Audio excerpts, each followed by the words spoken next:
and an honor. It's always an honor to speak for the Lord, to work for the Lord, and to share the knowledge that He has given me. So I'm thankful for this opportunity. I'm thankful for the ministry inviting me to come and share what the Lord has so graciously granted unto me. So without further ado, we will get started. So what I will do is share my screen and seeing, okay, my sharing is not turned on. All right, I guess it's gonna take a minute. Let's see. There it is.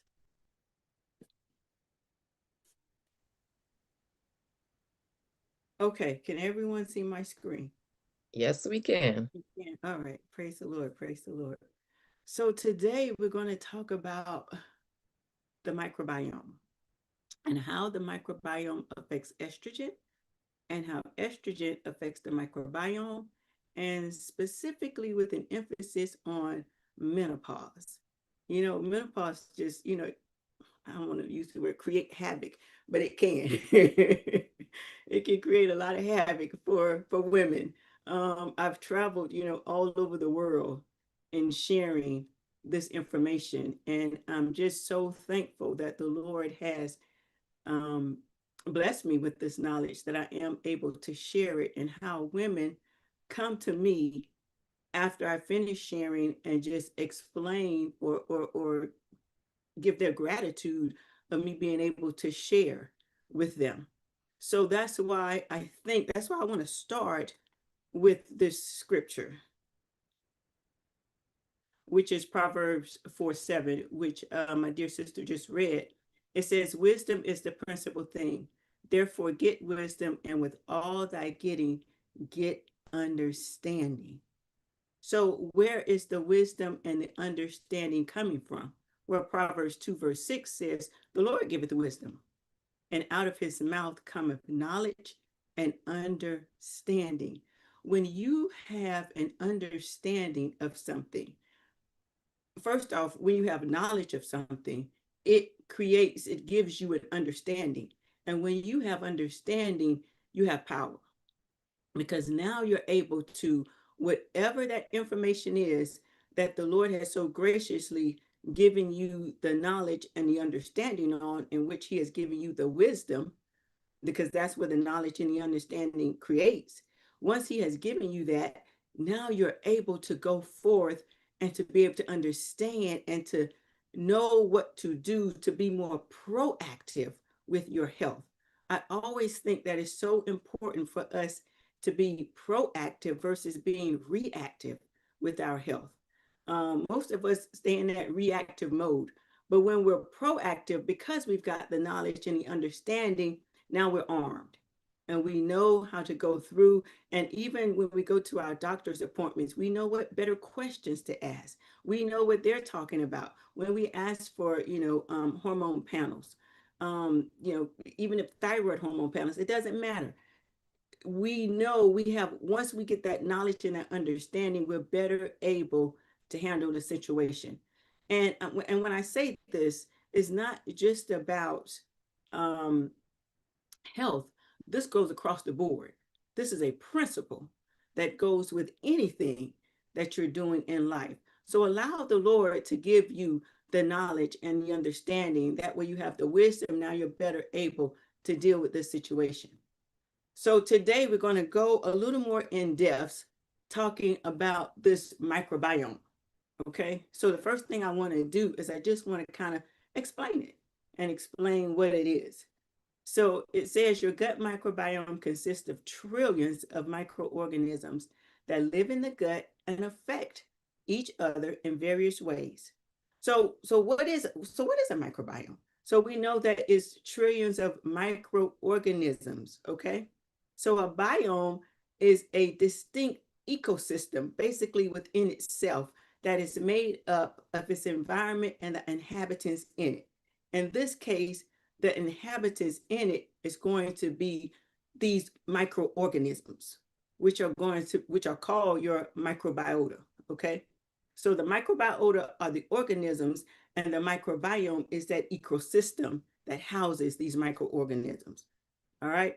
So they include over 1,000 species of bacteria, viruses, fungi, and parasites. So your gut microbiome is unique to you.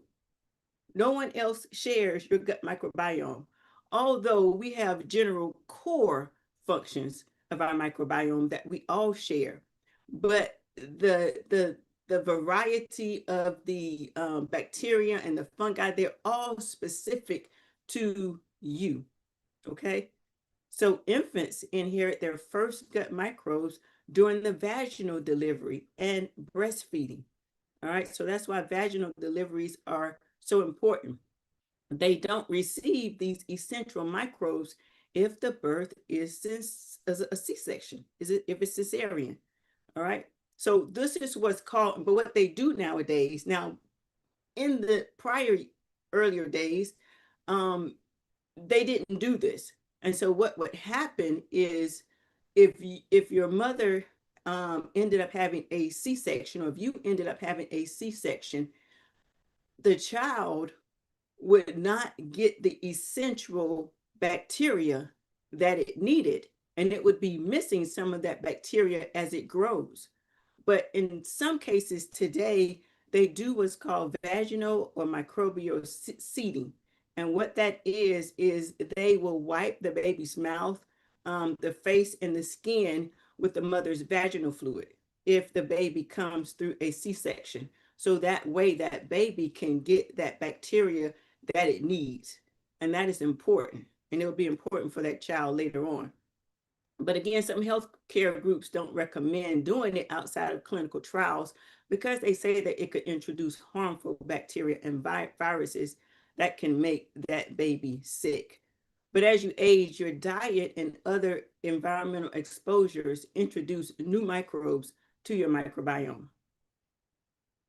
So most of the microorganisms in our guts have a symbiotic relationship with us, all right? Because we're the host for this bacteria. And this means that we both benefit from it. So we provide them with the food and shelter, and they provide us important services for our bodies. So the healthful microbes help to keep the harmful ones in check. So you've got good and you've got bad bacteria in the gut, but they all play a role. The problem is when it gets out of balance. Remember what I always say, if anyone has on this platform has ever heard me speak, I always say that the body has to be in a homeostasis state. It's got to be balanced. That's just the way God created it. And when something is out of balance, it's going to throw something else off. So good bacteria helps our bodies digest food and absorb nutrients, and they produce several vitamins in the intestinal tract, like our folic acid, our niacin, our B vitamins, right? So bacteria typically considered harmful or pathogenic can have a functional good purpose when it's present in small controlled amounts within a balanced microbiome. So although that's why we use that term quote unquote bad bacteria, there's really no such bad bacteria, so to speak, because it has a good purpose in the body as well. It's when it gets out of balance that it becomes a problem. Because what do? They act as essential challengers that train the immune system to stay alert. So they're there to help the immune system to stay alert and to prevent the overgrowth of even more dangerous microbes than themselves from overrunning the body. And they contribute to help the body to absorb the nutrients. So they have a purpose. But again, it's just when it's out of balance. Now let's look at tryptophan, for instance. So tryptophan is an essential amino acid, right? So it's critical for our protein synthesis, for us to help to synthesize the protein, helps with our mood regulation, our sleep. And it's essential because, for one, it's essential because the body doesn't make it. Anytime you see that word essential, it means the body doesn't make it and you have to get it from your food. All right. But it's also essential because it converts serotonin into melatonin. And that is important for your sleep, for your mood, as we just said earlier. And also, it helps to make niacin, which is also important. Now, the reason I put that in there is because 90% of your serotonin is made in your gut. So that is so important for that gut microbiota to be balanced. And that's going to mess up. So if that's out of balance, what is that going to do?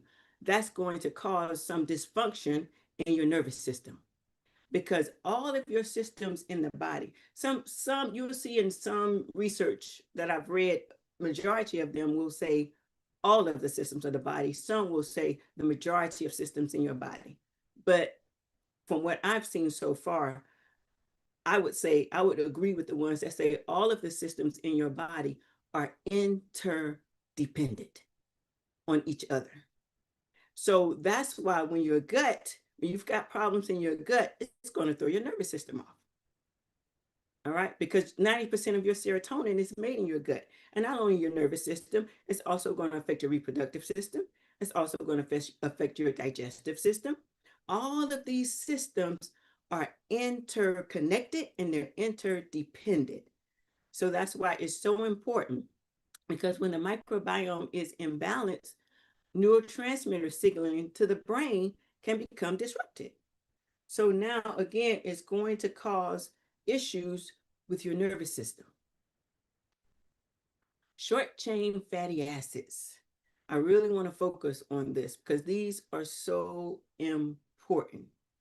Because what they are is basically they're byproducts of the food that you eat.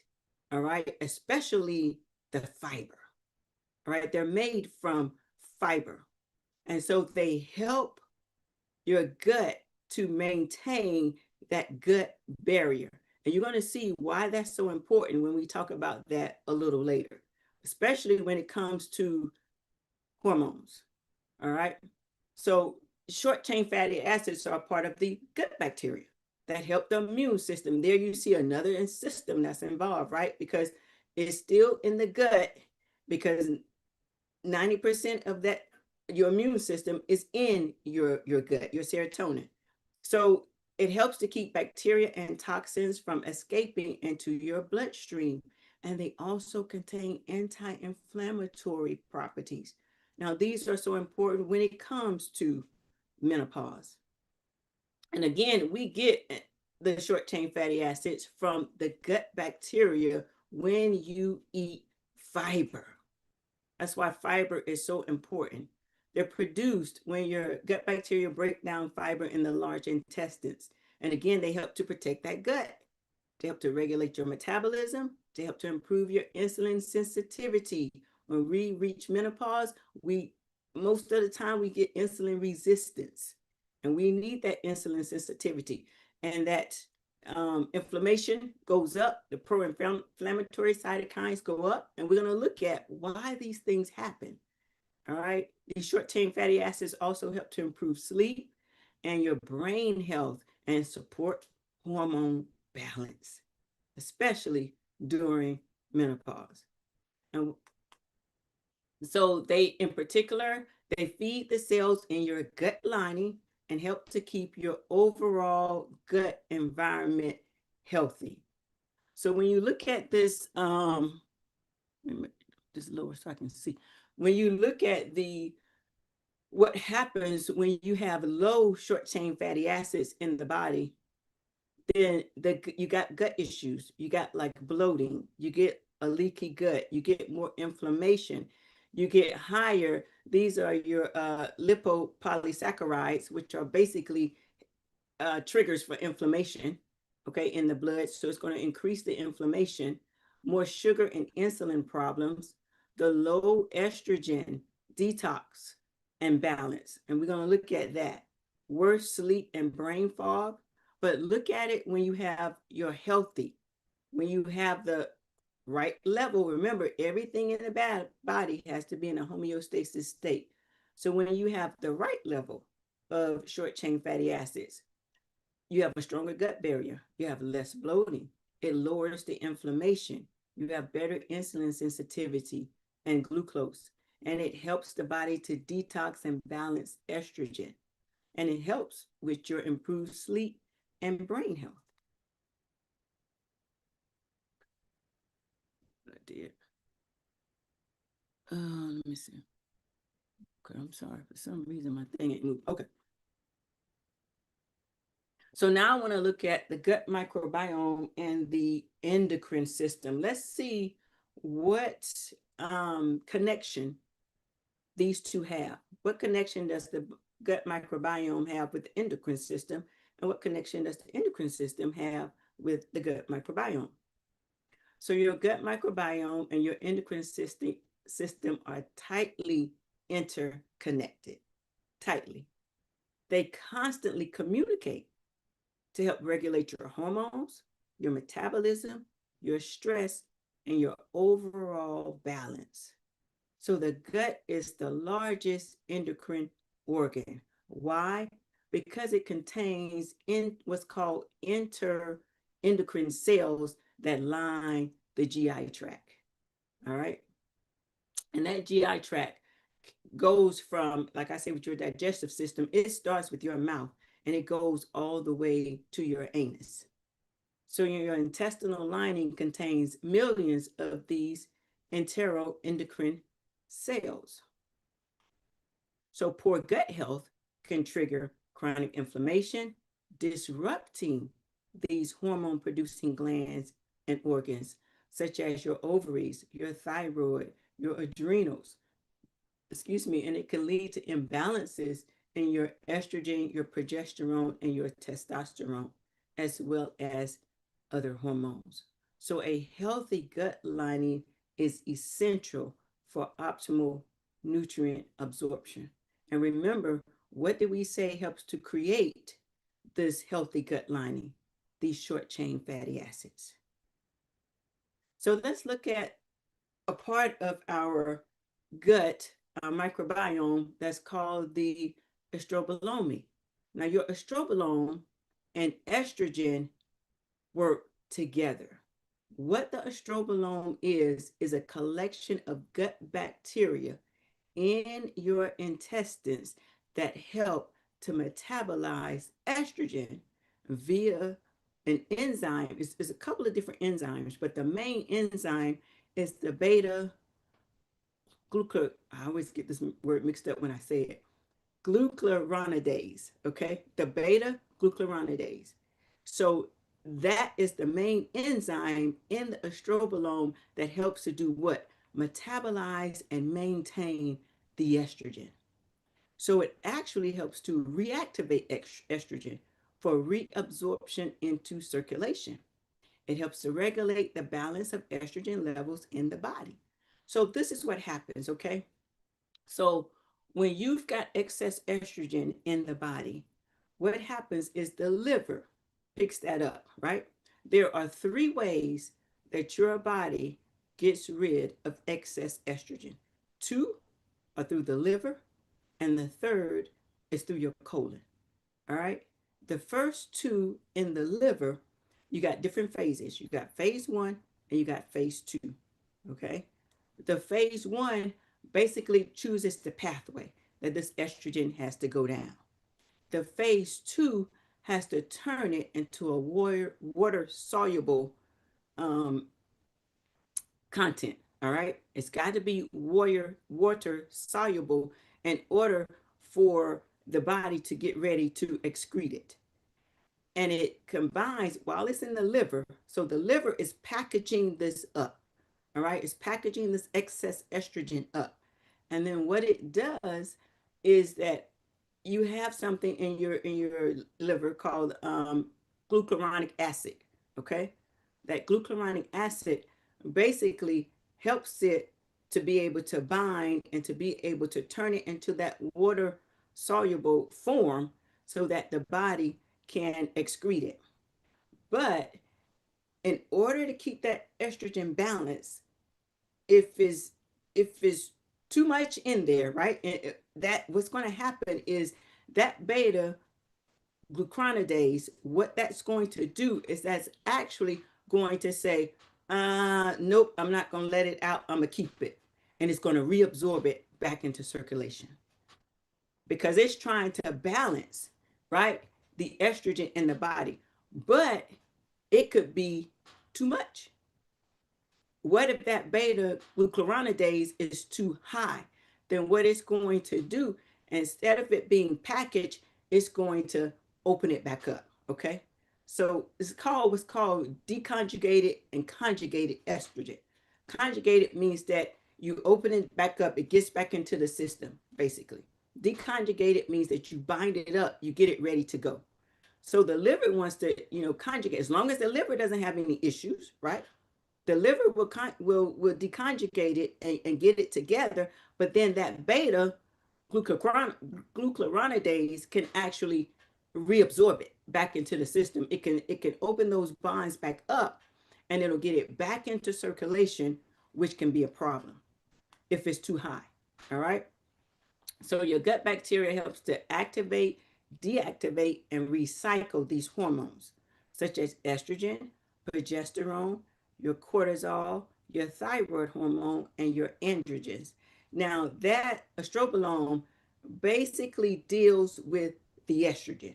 It can, indirectly affect progesterone and your cortisol, but it mainly affects the estrogen. It can affect the thyroid too because the estrogen and the thyroid go together. All right. But it directs how much of that estrogen is reabsorbed from the gut after the liver and bowel excreted via the gallbladder. So a healthy estrobolome function means that some estrogen is eliminated. So some is supposed to be eliminated because that's the purpose of this estrobolome. Is it acts as a regulator for that estrogen, right? It's not designed to increase the estrogen. It's just designed to regulate it, to keep it balanced. But then if some is eliminated, then some can get recycled. But what happens if that beta glucuronidase is too high? What happens? It's going to allow it to get reabsorbed back into circulation. And so now the body's going to have too much estrogen in it. And now it's going to lead to issues that are estrogen dominant. All right. If it doesn't have enough and the estrogen is too low, then you're going to have other issues. And that's what happens in menopause when the estrogen is too low. So beta glucuronidase in most cases is in excess causes, and it causes an increase in estrogen. But however, reduced diversity in the gut microbiome, which is basically known as dysbiosis, can impair the estrobolome process and lead to a decrease in circulating active estrogen. All right, so the gut affects the hormones, in particularly estrogen, and estrogen affects the gut. They have a bidirectional relationship. One can easily affect the other. So when the beta glucuronidase levels are elevated, it removes that glucuronic acid. That's what I was saying earlier, right? It's going to remove it, and the estrogen becomes active again, and it gets reabsorbed back into circulation in the body. And that's what you see mainly in premenopausal women.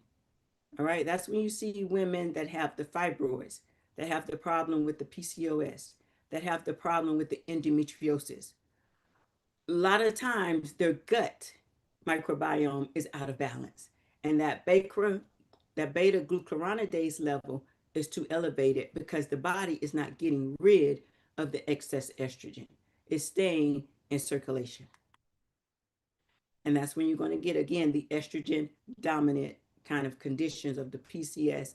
PCS can even have some problems with PCS, women that are going just having, a regular menstrual cycle every month. But again, your fibroids, your endometriosis, it could cause some breast tenderness. It could cause some heavy menstrual cycles. It could, in perimenopause, of course, it's going to cause an hormone imbalance. And if it stays out of balance, long-term risk is you can have estrogen-related cancers. So what are some causes of this elevated beta glucuronidase? Well, gut dysbiosis, as we stated earlier, right? Low fiber intake. That means the body is not making enough of those short chain fatty acids that we looked at earlier. Constipation is not getting rid of it, it's being reabsorbed back into the system. High sugar diet, low probiotic diversity. All right, we got to have diversity of these microbiomes in the body. The older we get, our microbiome changes. All right. And we need to stay up with those changes and we need to change with it. That's why I always like to say the older we get, the cleaner we need to eat. All right. Because the gut microbiome changes. The diversity just automatically happens when we get to menopause and andropause for my men out there. All right. Chronic stress can cause an elevated beta glucuronidase in the body. Antibiotic exposure, your diet, ultra processed food versus plant based food. So, a low microbial diversity often alters that beta glucuronidase activity. That means you don't have enough diverse microbiota in the body in order for it to be able to function properly. So low beta glucuronidase can contribute to what? It can contribute to increased hot flashes for us women, vaginal dryness, skin thinning, mood instability, brain fog, joint discomfort. Now let's look at this slide where it says how high versus low beta glucuronidase. So if it's too high and that estrogen gets recirculated, you're going to have an excess estrogen buildup. Now you've got an increased risk of breast cancer, heavy or prolonged bleeding for a woman that is premenopausal, breast tenderness, weight gain, the fibroids, the endometriosis. Now, what happens if this beta glucuronidase is too low? That's what happens with us ladies in menopause, all right? It could cause, because now we got an estrogen deficiency. It's not estrogen dominance, but it's estrogen deficiency. It can cause more hot flashes. Again, as we said, the vaginal dryness, the mood changes, the sleep issues, and of course, it's going to affect your bones and your joints. So let's look at estrogen for a second, okay? Because the body makes three forms of estrogen throughout our lives, right? We know estradiol, which is known as E2. That is the main estrogen that is produced during our childbearing years. All right. So it helps with our reproductive health. It helps with our bones and muscle strength. It helps with our brain and our heart health. That's the driving estrogen right there that we have during our reproductive years. Now, estriol is more front and center when we are pregnant, all right, because we need that form of estrogen more to help that baby grow. And then, and that's E3. And then estronate, which is E1, is the estrogen, ladies, that we have that the body makes in menopause, all right? So it's going to affect us in menopause. It's going to affect our weight and it's going to affect our fat storage because our distribution of fat changes during menopause as well. So estrogen again and your gut have a bidirectional relationship. Your hormones affect your gut and your gut affect your hormones. So when you have a drop in estrogen and progesterone, they directly impact your gut microbiome. They're going to affect it. Because what does estrogen do? One of the things it does is it protects the gut lining. That is so important because remember when I talked about that earlier, when I talked about your short chain fatty acids, because they help to maintain that gut lining. So when your estrogen drops, it's going to affect your short chain fatty acids, meaning that it's also going to affect your gut microbiome. All right. It helps maintain a diverse and healthy microbiome. That's what estrogen does. It helps to support these tight junctions between these intestinal cells. So in our gut microbiome, we have these tight junctions between these intestinal cells that estrogen helps to protect, right? It helps to keep it healthy. But when these estrogen levels drop, these junctions can loosen. And when they loosen, what do? They allow unwanted substances like toxins, pathogens, and undigested food particles to pass into the bloodstream. And when that happens, what's waiting on the other side? Your immune system. And your immune system is going to start attacking it. And when it starts to attack it, what does that lead to? Autoimmune conditions. So you see how now your gut microbiome can also affect your immune system, which can cause you to have an autoimmune condition. So that's why it's important to help keep that estrogen balance as well as help keeping that gut microbiome balance.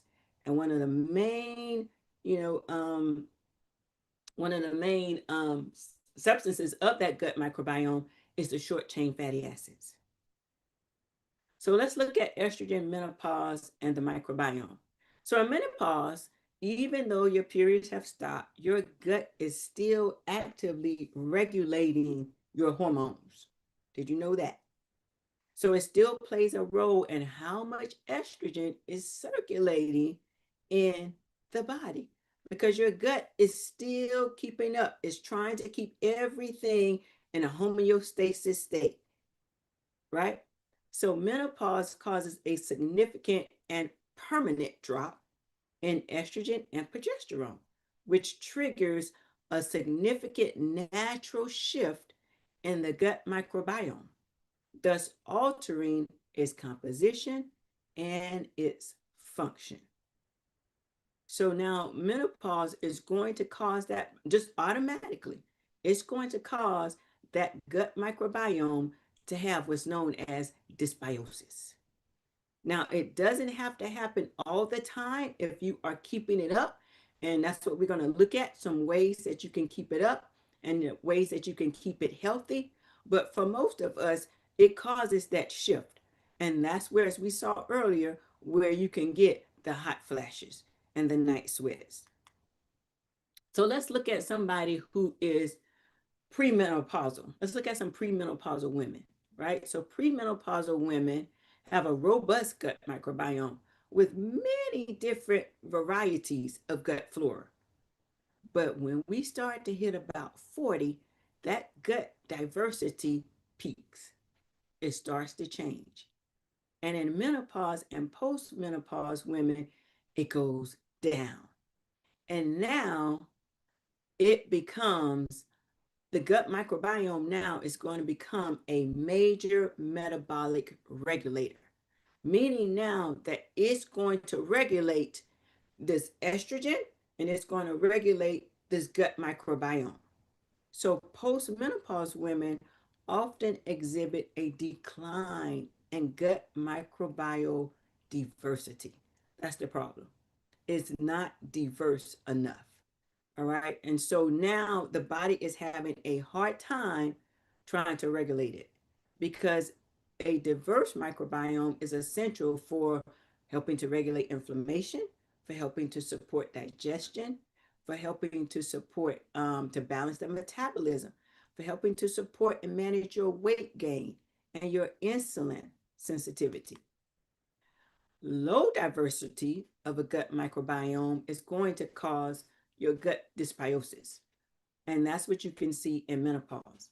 And now you're going to have more insulin resistance. You're going to have increased fat storage, right? Your inflammatory markers are going to be high. Because remember what I said about the fat, the distribution of fat changes. So often the reduced bacterial diversity makes the gut more susceptible to harmful bacteria because now that balance of good and bad bacteria is out of balance. So now it's going to leave more room for that quote unquote bad bacteria to overgrow. And so now you're going to have a higher risk of inflammation and now a reduced barrier integrity. So now you got more of a chance to have what's called that leaky gut, where all those toxins and pathogens and undigested food can get into the bloodstream. And now your immune system is waiting to attack it. So if the gut biosis becomes too severe, right? Because sometimes it's just a little off, but sometimes it can become too severe. The shift can favor visceral fat storage. That visceral or belly fat storage that we see is not good. All right. Because estrogen regulates fat storage.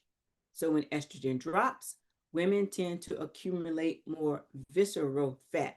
That's the bad fat because that fat is what's around your organs and it's linked to more insulin resistance and inflammation and chronic disease. So think about it. The menopause in itself is already going to cause a dysbiosis in the gut. Okay, and your estrogen level is automatically going to drop. So if your estrogen level drops, then now you're going to tend to accumulate more visceral fat. And then on top of that, you got a dysbiosis in the gut, and that's going to amplify it. So visceral fat is hormonally active. It produces inflammatory cytokines, right? And it also can produce aromatase. So it creates a feedback loop where you got a dysbiotic gut, you got inflammation, you got more visceral fat, then more inflammation, and then again more dysbiosis. So that loop is just going to continue to go round and round and round. Okay. Now, what happens? Let me explain this first. So E1, we talked about E1, which was estrone, right? So that's produced mainly from your fat tissue via aromatase. And actually, what it is aromatase is an enzyme that actually converts testosterone into estrogen. All of our estrogens, ladies, come from androgens. All right. Androgens are the precursor for our estrogens, which are basically male hormones. But we too have some of those hormones because we need them as well. Men just have androgens in higher quantities than ladies do because they need more, right? But all of our estrogens are made from androgens. So when we are perimenopausal or I should say more premenopausal, right? It's the testosterone. The testosterone, what happens is the testosterone converts our estrogens into estrogen, which is the estradiol. But when we get into menopause, now the body makes a different form of estrogen, which is estrone. That comes from the androgen androstenedione. All right, that converts that estrogen into estrone. But here's another part to that. That estrone, even though it's a weaker form of estrogen, because it's produced mainly from fat tissue, right? That fat tissue now becomes the dominant estrogen produced, but that fat tissue can convert back into estradiol through a different enzyme. So now when it converts back to estradiol, when you are in postmenopausal, that's when you're going to be in trouble because that's where you're going to have more of an estrogen dominant condition. And that can lead to estrogen driven cancers. So during our reproductive years, our estradiol, which is our E2, it helps to support our insulin sensitivity. It helps to encourage that subcutaneous fat. That's that fat on the hips and thighs. The body needs that because it's trying to, during our reproductive years, it's trying to prepare us to get ready to have a child. All right. And you need that weight in those hips and thighs to be able to help to carry that child. And it protects against that central fat accumulation. But when you go through menopause, you lose that. All right. And now that fat shifts and it's more visceral fat, which is going to lead to more inflammation. So a gut dysbiosis can cause increased intestinal permeability, like we said, the leaky gut, right? Your lipopolysaccharides that I was mentioning earlier, that basically helps to trigger more inflammation. All right, that enters your bloodstream, and now you will have chronic low grade inflammation. So what does inflammation do? Where it raises your cortisol, it increases your insulin resistance. Inflammation and insulin resistance typically go hand in hand, especially you will see them in menopause, and they too are bidirectional. One can cause the other. All right, inflammation also signals the body to store fat, especially that abdominal fat, and that visceral fat thrives in inflammatory environments.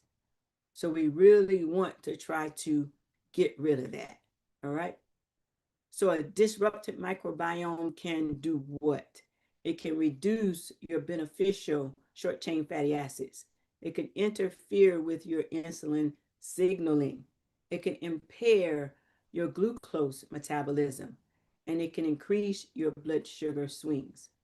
So if the body during menopause is a disrupted microbiome, because the estrogen is low, so you got the estrogen low, plus you got dysbiosis, it's going to equal low insulin sensitivity, a high fat storage, and a high belly fat.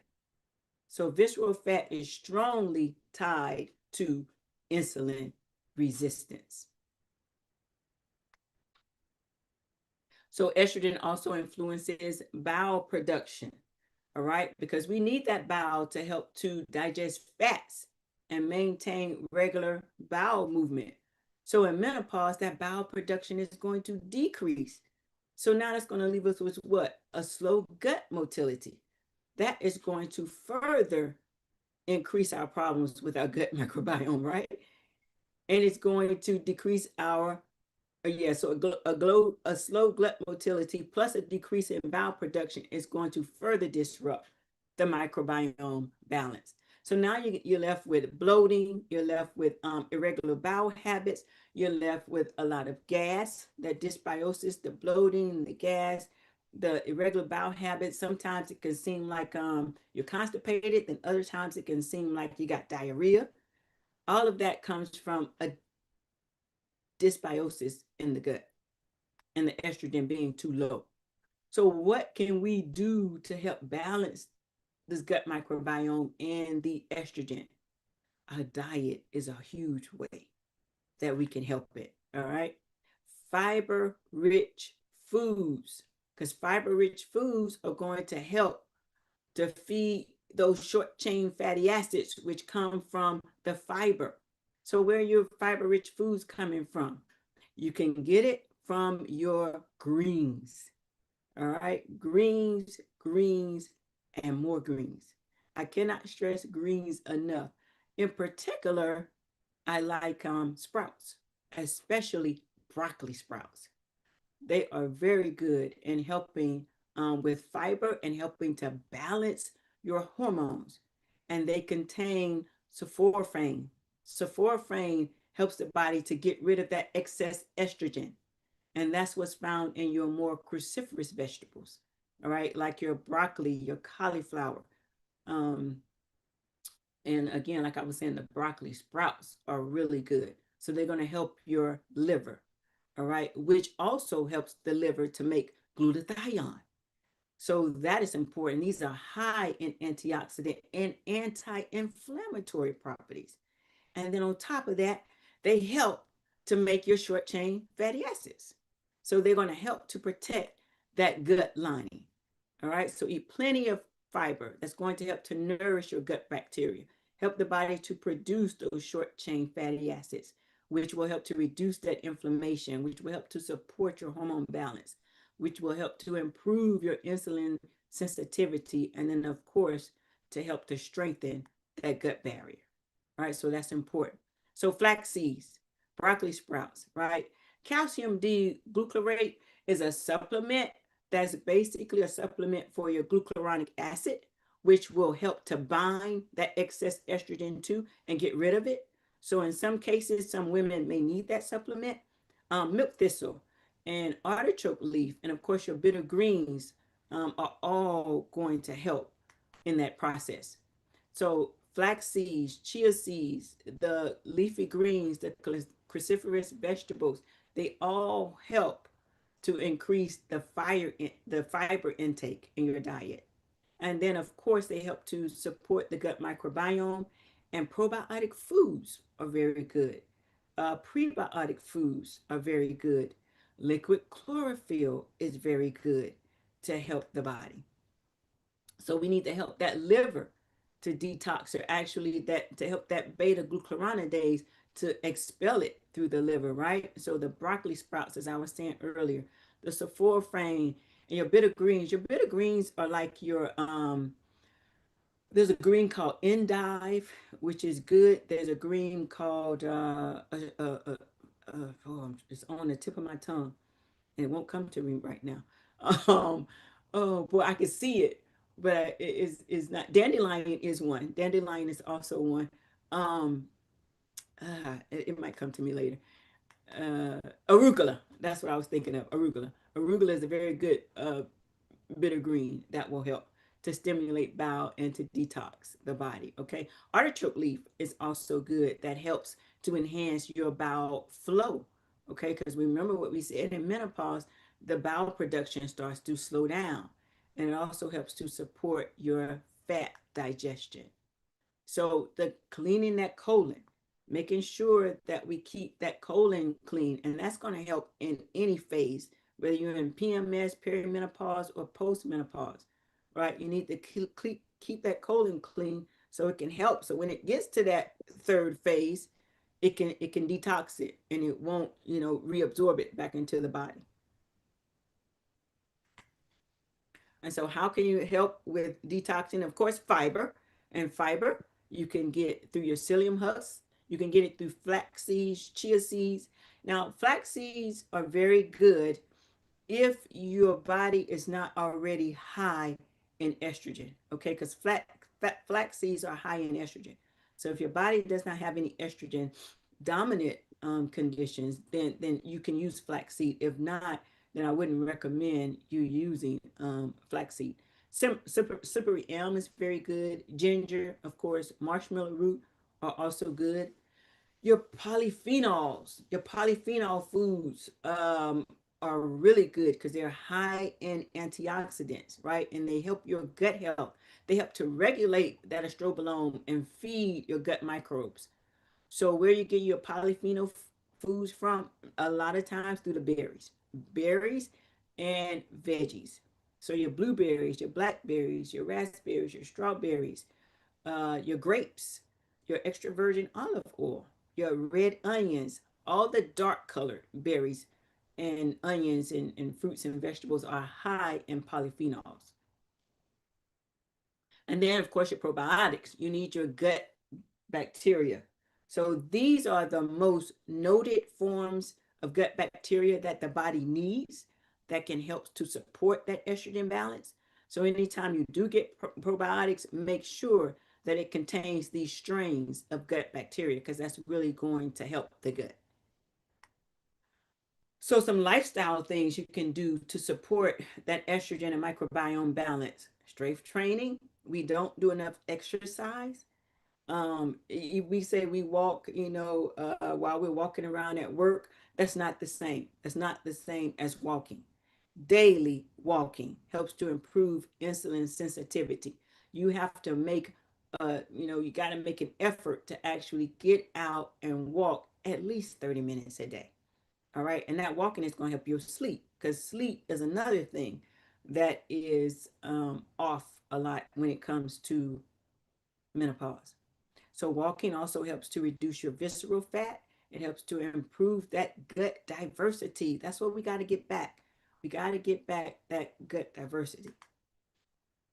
So benefits of exercise for balancing the microbiome and the hormones. It helps to improve the estrogen levels, right? It helps to boost that estradiol. It helps to regulate the estrobolome.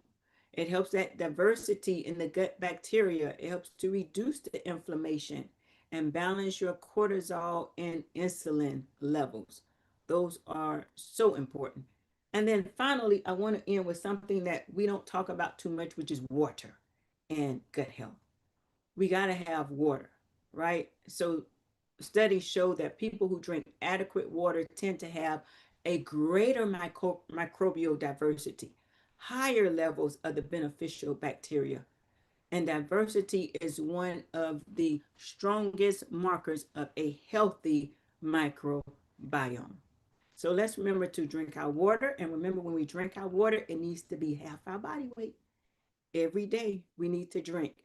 And that is going to help our gut. All right. And I will end there. Okay, thank you. We're now going to move to our questions and answer segment. I know that some of you are already putting comments in the chat. I saw